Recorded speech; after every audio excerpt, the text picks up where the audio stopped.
What's going on, everyone? It's time to talk about a sci-fi horror film. It's called Subject. It was released sometime in 2002. It was directed by Tristan Barr, who did films like Banshee Ridge, The Secret of Mount Trolla, The Lilith, The Little Piggy, and Watch the Sunset. This is a Screenbox original. It is on Tubi as well, so that's where I watched it. And yeah, so Subject.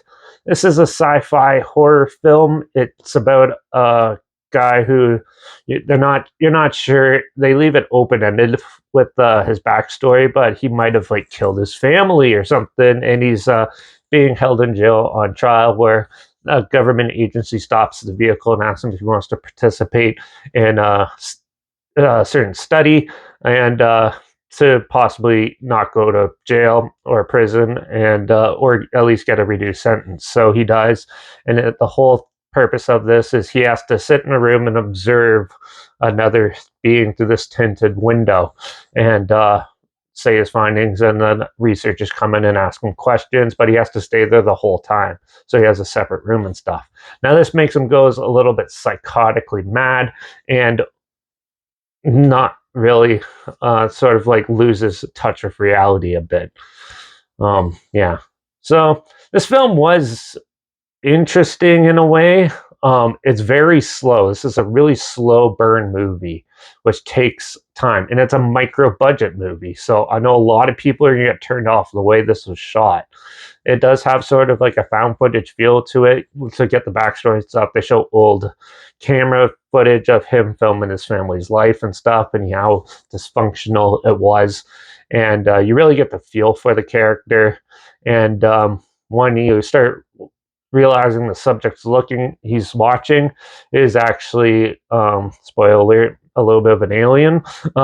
Yeah, it gets even more a little bit odd and stuff because it sort of gets into his head and he kind of goes mad.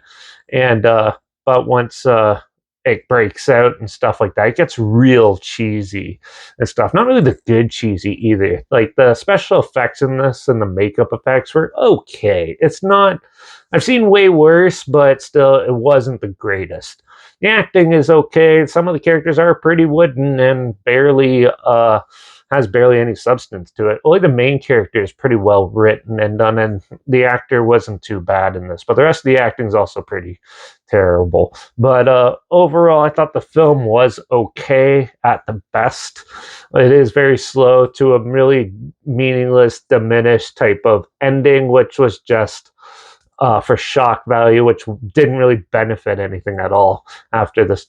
Sitting through it for like an hour. It's only an hour and 20-minute film. It felt like two, and overall, I thought it was just meh. It could have been a lot more, but overall, I wasn't really into it. And yeah, it was all right at best. So I'm going to give this film a 2 out of 5. It has some interesting concepts. It's just they didn't have the budget or probably the time to pull it off, sadly. And it would have been real better if they had like a little more money and maybe a little more time. They could have fleshed it out and made it a little more darker and creepier. Now this one is sort of like the sleep experiment film that I talked about a couple weeks ago, done just a little bit worse. So if you didn't like that movie, check this one out and then tell me how much that one is, how good that movie is. But yeah, but if you want to check it out, like I said, it was on Screenbox. I'm not sure if it is now, but it is on Tubi, so you can watch the whole movie free there. I'll link it down below, but also make sure you check out my Instagram. That's where I post clips of films and review in the future. All my stories, you have the film time hashtag, the subject on film and the hashtag, so you're aware of it. Also, my Letterbox is down below, Derek P Reviews. That's where I post my first star rating right after watching the films. And my Twitter's down below, reviews_Derek. So follow me on those platforms. Stay in loop with this channel. Like this video, share some more people aware of it. Comment your opinions of the film down below if you have any. If you have any films or film franchise in any genre and on any streaming service that you want to hear my opinions on in the future, comment those down below too. I'll try my best to get to them as soon as I can, and if I can find them. Yeah, make sure you subscribe. Who found some weird, obscure, and odd they probably never thought of checking out together, and also so you hear my opinions on popular films that come out, classic films, and reviews on other things as well. And don't forget to ring that bell, because we're going to talk about a sequel. It was viewers' request from back in like October, and finally getting to it now. We're going to talk about Return to House on Haunted Hill in the next review, so make sure you tune in for that. Watch out for all those crazy subjects out there trying to torture us and maybe even kill us because the government doesn't give a shit about us. And I guess I'll see you all in the next review. So until then, cheers.